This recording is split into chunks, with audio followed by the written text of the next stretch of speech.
Thanks. You can be seated. I hope you do realize how blessed we are.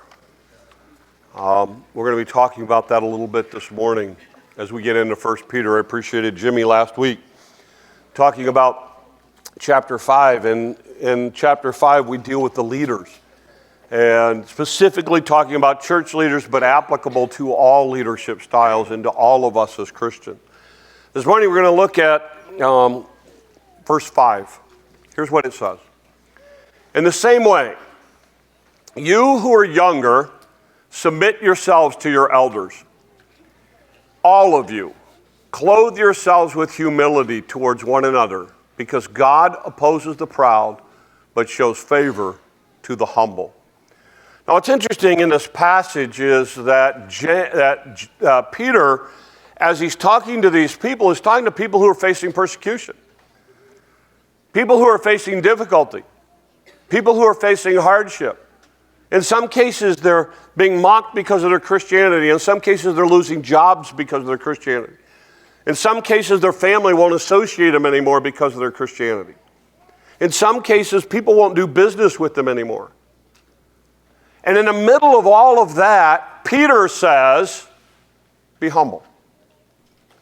You want a key to handling difficulty? You want a key to handling struggle? You want a key to handling hardship? Learn humility. And it just seems like it doesn't fit. But I think this morning what you're going to see is it actually fits perfectly. As Peter deals with this, he starts first of all talking about young people. Like I say, last week Jimmy talked about older people, about elders, and about how in leadership, I like what he said with Maxwell, that leadership, his quote from Maxwell, which was, he knows the way, a good leader knows the way, goes the way, and shows the way. And that is so true. But what Peter does now is he now shifts from talking to the older people to now talking to the younger people. So let me talk to the younger people. We got a lot of kids here this morning, got a lot of teenagers here this morning. Technically, I understand the first part of chapter 5 deals with church leaders, but he's dealing with elders, older people in general. And one of the things that he says to young people is, you need to learn to respect older people. We've lost that in our culture. Kids, moms, dads, grandparents, let me tell you something. We need to get back to teaching respect. Because it goes a long way towards acknowledging your position in society. And we have this whole mindset of being disrespectful now, and you need to understand that is essential to being the kind of person God wants you to be. And this idea of showing respect, and a lot of times, teenagers, you hit those teen years where like adults are idiots. Let me give you some insight, okay? And this isn't brain surgery, but here's some insight. They have been where you are. You have not been where they are. And that is a truth that is always true in life. The reason I treat someone older than me with respect is because they have been where I have not gone yet. In my case, they are 70. I'm not 70 yet. So you know what? They have, in my case, 7 years of life experience and 7 years of wisdom and ways to do things and ways not to do things. So guess what? I respect that and I learn from that. That's what Peter's saying. He's saying, look, you need to understand, you who are younger, show respect, pay attention to those who are older. There is so much to learn. And here's what bothers me. Those of you who are older, here's what bothers me about you. Okay? I love you and I respect you, but you know what? Many of you don't think you have anything to offer, and that's a shame. If nothing else, you can tell me what not to do. If nothing else, you can show me and you can help me and you can guide me. And listen, that's why it's so important that we step alongside and help younger parents. Younger parents think you Google everything. Or, you watch a TikTok video on how to discipline your child. Well, why don't you go talk to somebody who's done it for 30 years instead of watching somebody who's got one kid, but they're trying to build an Instagram following. And that's where we are. It's crazy as a culture. And notice what he says. He goes, all of you. Now he changed it. He's talked to old people. He's talked to young people. Now he goes, everybody. Clothe yourself with humility towards one another. Now, this is interesting. It's said that the slaves during this time would often wear a white scarf, or maybe a white apron to designate themselves as slaves. This was a culture that was all about position.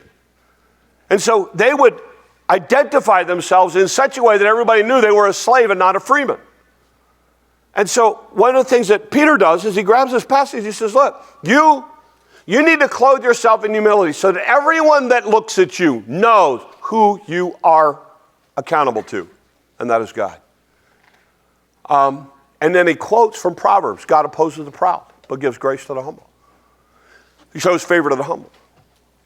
This is what Peter lays out. Now, again, why in the world would you be talking to people who are going through a hard time and say, you know what you need to do? You need to serve each other and you need to be humble. And here's what you're going to find. There are two keys to handling difficulties that Peter talks about. One of them is humility. The other one is what we just sang about, gratitude. And if you're really going to handle tough times, you'd better learn to master those two things. So let's dive into this just for a little bit. Here's what psychologists tell us about humility. Humility has three parts. An accurate self-perception. In other words, you got to be honest with yourself. Secondly, you have to have a modest self-portrayal. You have to be honest before other people. You don't try to act or do more than be better than them. You're honest with them about your abilities, talents, gifts, this kind of thing. And then you're other-oriented in your relational stance. In other words, your life isn't about you. Now, for years, culturally, humility was a moral virtue. People actually honored and focused on humility. There was something that you wanted to be a part of. You wanted these things to be true in your life. But what has happened is we have gotten away from that as a culture. Realistically, we're a narcissistic culture. Now, that's a big, fancy psychological term in which we put a label on it. So, by the way, here's what Romans says. Romans ties this up by saying, for by grace given to me to every one of you, do not think of yourself more highly than you ought. You're honest with yourself. But rather think of yourself with sober judgment in the way that you deal with other people, and in accordance with the faith God has distributed to each of you. In other words, Paul, when he writes to the church, to Roman Christians, he says, look, you need this as part of your life. But what's happened is humility has gone out the window in our culture today. And we are following this narcissistic mentality. So here are the characteristics of narcissism. Sense of entitlement. You see that in our culture? Manipulative behavior. By the way, this idea of, here's how you'll hear it phrased today, be true to yourself. You be your authentic self. Here's what's crazy. I'm going to be my authentic self. And I'm going to take a selfie of me. You know what they tell us about millennials? Millennials in their lifetime will take 25,000 selfies of their face. 25,000 selfies of your face. Not of you doing stuff. My wife and I go on vacation. We try to take a selfie. I'm telling you. Honestly, we should make a YouTube video of how not to do it, because we do it and it's like, okay, I can see my hand, I can see how we do. I even bought a selfie stick.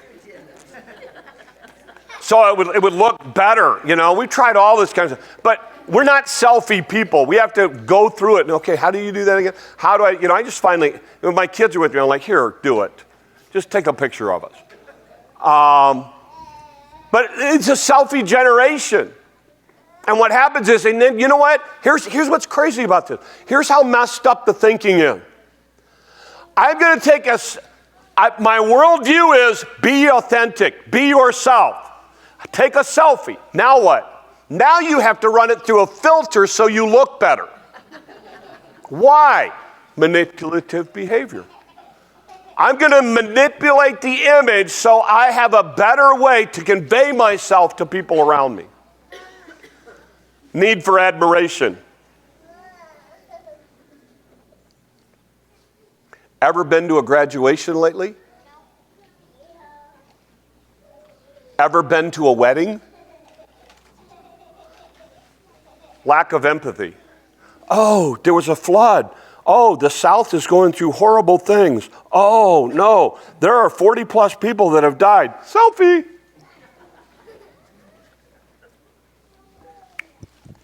Arrogance. It's all about me. It's all about me. Do you realize culturally, we are one of the only cultures for thousands of years that puts a focus on youth? How many of your family events are circled around your kids or grandkids? Do you realize that's the first time that's happened in thousands of years? You know why?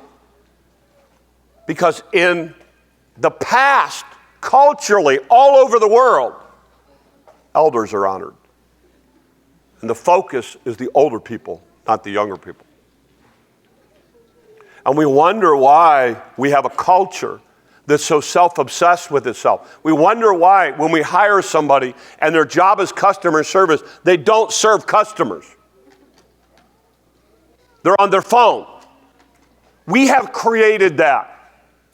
Don't get mad at them. We are responsible for that. We have fed it. And we keep feeding it. And then we wonder, why do we have the problem? We have the problem because we have not taught people to be humble and to serve other people. And when Peter writes to these people, he says, you want to handle tough times? You can't live like this. People like this don't survive tough times. But people who have served and people who are humble, they'll do all right. They'll do all right. I'm all for creating kids who are confident. I'm all for doing things for kids. We got a whole, this is Bouncy House Sunday. Okay? I'd put a bouncy house in there for adults, but, there's enough of you that have had knee replacements. I don't need more of you doing it. But this is where we are. We're in a culture which says, be yourself. Peter says, be humble and serve others. That's what he's saying. Look at what Jesus does when Jesus comes on the scene. You understand that's what Christmas is about, the incarnation? It's a fact that Jesus put himself first, or put you first, not himself. I don't know if you've really wrestled with this or not. Listen to how Philippians says it. He made himself nothing, speaking of Jesus, by the very nature of a servant, made in human likeness, being found in appearance as a man. He humbled himself by becoming obedient to death, even the death of the cross. God, who has never died, was willing to die for you. God was willing to be confined to a womb for 9 months.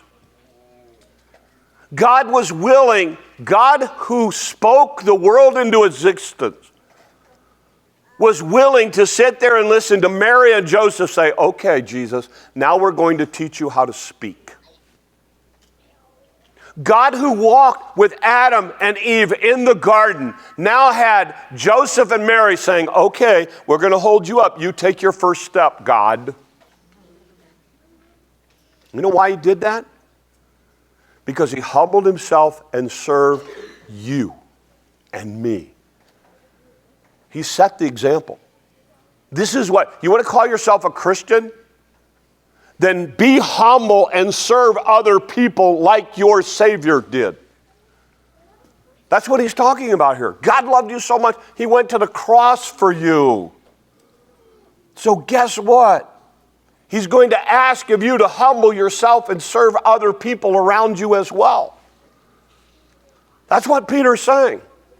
He's saying you need that kind of mindset. James, when he writes, first book the Christians had, James writes, one of the first things that he talks about in James chapter 1 is humility. Why? Why is humility such a big deal in the life of Jesus, in Peter's writing, in James's writing, in Paul's writing? Why is it such a big deal? Because it's a big deal. And we're in a culture we just think too much. You think about it for a minute. How much of your week was spent on your stuff instead of helping or serving or ministering to somebody else? Because we get so wrapped up in our worlds. And when you're wrapped up in your worlds, here's the problem. When difficulties and struggle and hardship comes, it's all about you and what you're going through. That's why Peter, when he writes this, he says, look, you need to clothe yourself. You need to wrap yourself in humility. You need to cover your whole life with this idea of humility and with service. So let's talk about a couple applications. First of all, kids, young people. Be a person who shows respect. Moms and dads, one of the things, so I hope there are certain things that you go ballistic on. Okay?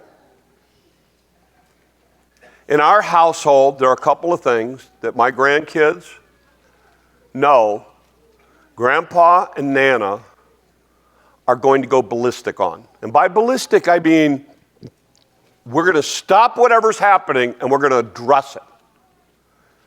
We do that with our voice. We do that with we'll get down on our level and look eyeball to eyeball to them. We will make sure that they are looking at us while we are talking to them. And one of them is disrespect. My wife sees this with 5-year-olds who don't think they need to respect an adult. And as a teacher, Nana becomes the Nana monster.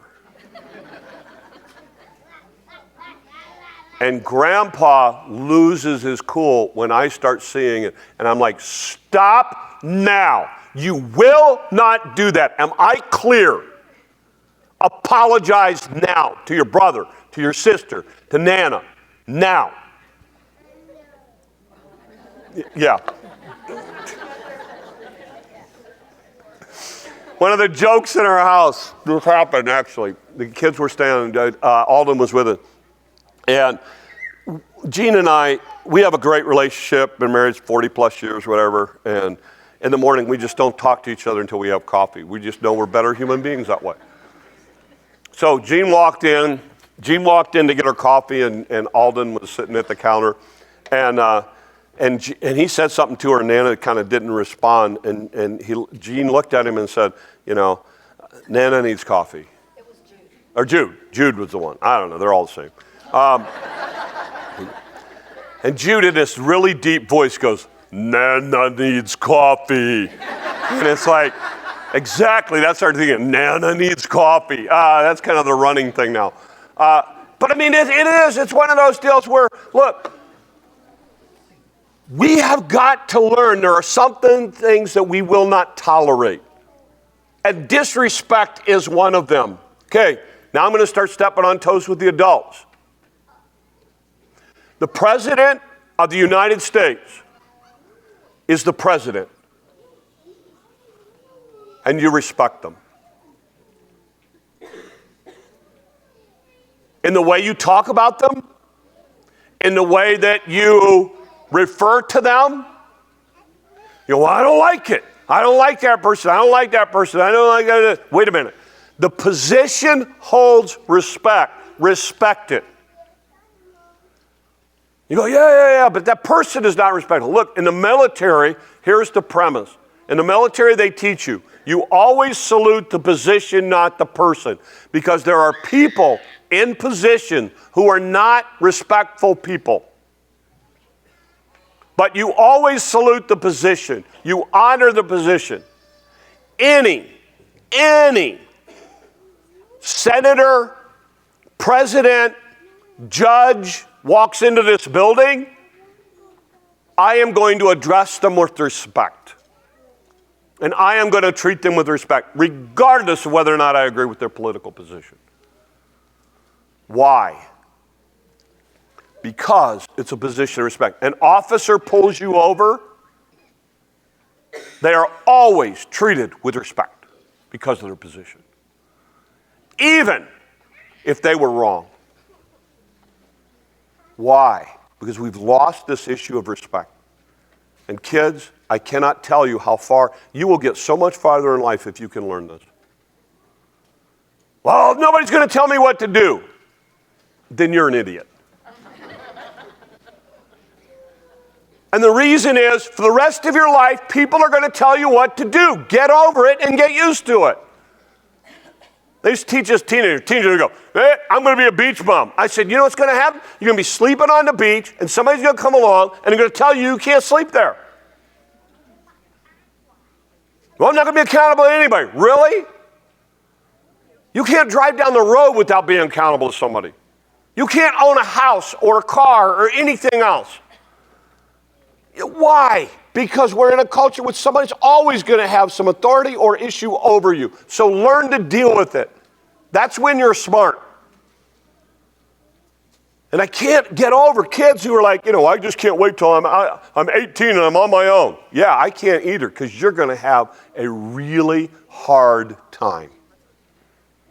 You're going to find out somebody has to pay the phone bill. Somebody has to put gas in the car. Somebody has to get insurance. Somebody has to register it on time. It's going to be a whole new world for you waking up. You know, well, I can't wait to be an adult. Nobody's telling me what to do. That is fantasy land. It's not the real world. And the sooner you can learn respect, the farther you will get in life. Second idea is this. We as parents have really got to start changing the way we do things. Because we are feeding this. We are feeding this, and children learn by copying, and we have overinflated their idea of importance. I'm not minimizing how important kids are. But I will say this. How do you think they are going to be prepared for life if for 18 years everything is about them? You wonder why they can't make it when they're 20 and 22 and 23 and 24? Because what happens is we have overinflated their importance. We have overinflated their significance. And so what happens is, and I see this all the time, we tell them, oh, you know, you can be whatever you want to be. The world's the limit. The sky's the limit. You can do whatever you want to do. If you dream it, it will happen. No. I love glass blowing. I love it with a passion. I would love to go to Corning out on the East Coast or Philchuck out on the West Coast and blow glass like those people do. You know what? It's never going to happen. Why? I don't have that skill and that talent. I can't go that far. I never will be able to do it no matter how hard I try, no matter how much money I spend. Why? I have to be realistic about me. Josh, I'll never forget. Oh, there he is. So, Josh, when he was a teenager, we were trying to figure out what career might God have for him. He said, I think I want to go be a doctor. I said, okay, great, let's take an EMT class. He took an EMT class. He was doing great. Josh was a 4.0 student, doing great. And then he saw blood.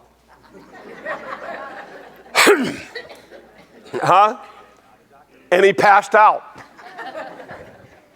We came home, told us about it. I said, Josh, I'm not real super smart on some stuff, but I said, I'm just going to guess that being a doctor is probably not what God has for you. No matter how much you might want to do it. Let's look at medical IT. Let's look at others. We looked at other options. We were realistic about it, rather than me saying, that's okay, Josh, you can get on, you can do it, you can do it, you can do it, you can do it. Go spend a lot of money, go be a doctor, and then they go, here's a doctor who passes out every time he sees blood. No, it's not going to happen. It's not going to happen. You have to be realistic. I mean, I watch this all the time. I watch these kids. Oh, you're the best, you're the best, you're the best, you're the best. Oh, here's a scholarship to go to college. And then for the first time, they start playing against kids who have a much greater skill level than they do. And then all of a sudden, it's this rude awakening. I'm not the big fish in the little pond anymore. I'm the little fish that's barely in the big pond.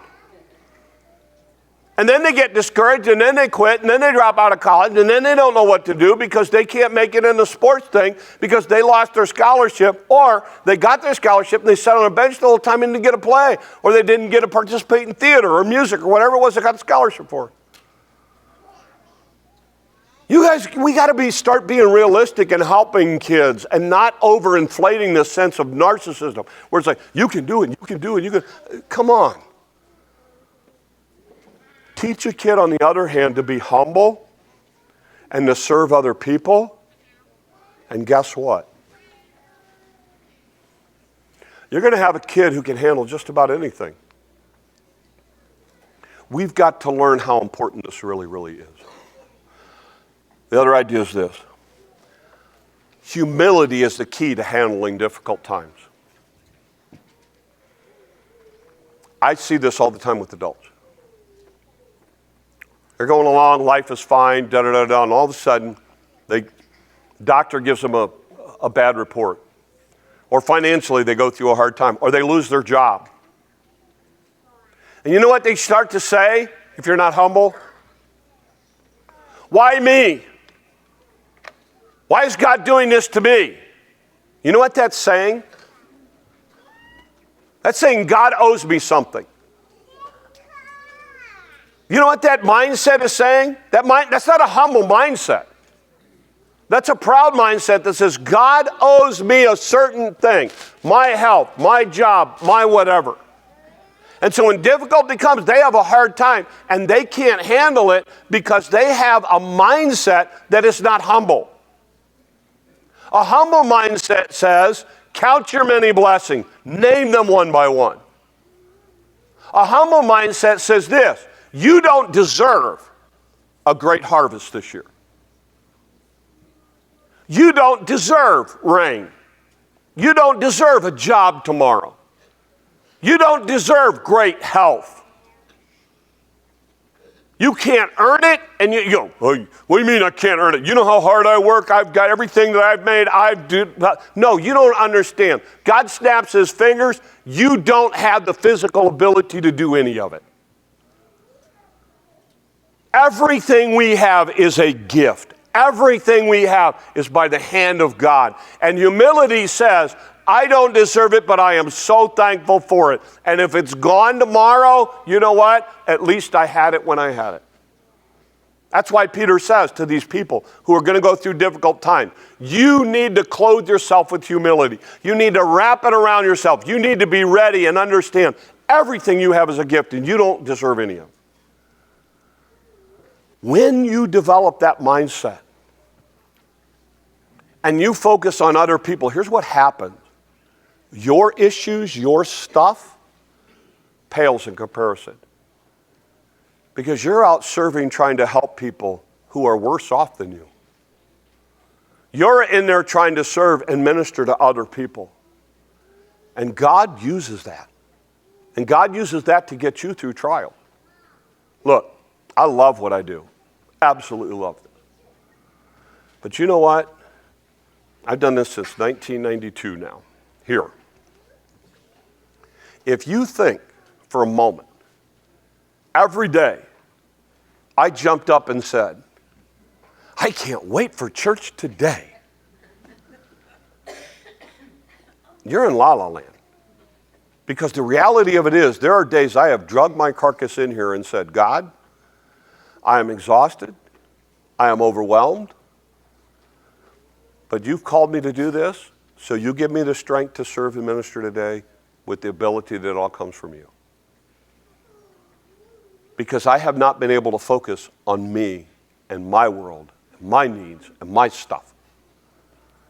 And it is by the grace of God that I've been able to stand up here week after week. And what I would say to you this morning is this. You really want to prepare yourself for tough times? Then here's what you need to do. Clothe yourself in humility. Serve other people.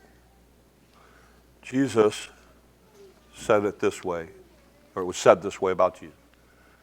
Just as the Son of Man did not come to be served, but to serve, and to give his life a ransom for many. You call yourself a Christian?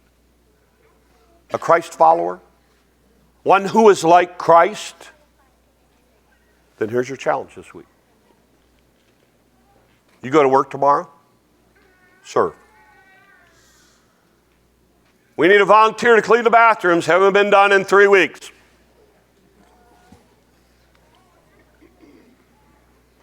We need somebody to do this. I know, this week. Hamburgers. We had somebody donate a hamburger meat. Guess what? We had 5 people show up. You know how long it took us to patty up 250 hamburgers? 45 minutes. And we had a ball. Why? Serve. It's an opportunity. You got people right now getting a grill ready so you can walk out there and have a hot hamburger and a hot dog. Oh, that sounds cool. Is that ironic? Hot dog? So you can have that. Listen, that's what we're called to do. I'm fortunate. We have had people who have done that faithfully for year after year after year here. But here's what I do know. All of us, myself included, can always do better. I end with this. Peter reminds us that a servant's heart is one of the keys to enduring difficult times. Gratitude guides our focus, and it's essential for our mental well-being. Humility builds a foundation to see difficult situations from a proper perspective. Peter challenges everyone to clothe themselves in humility and serve someone this week. Go. Do that. It does make a difference. Let's pray. Lord, help us, guide us, direct us, and use us. Lord, it is so easy to make this world about us, about all the stuff that we're going through. Lord, as we're in harvest, so many guys in the field, so many hours being put in. Lord, everything that we get, we acknowledge it's from you.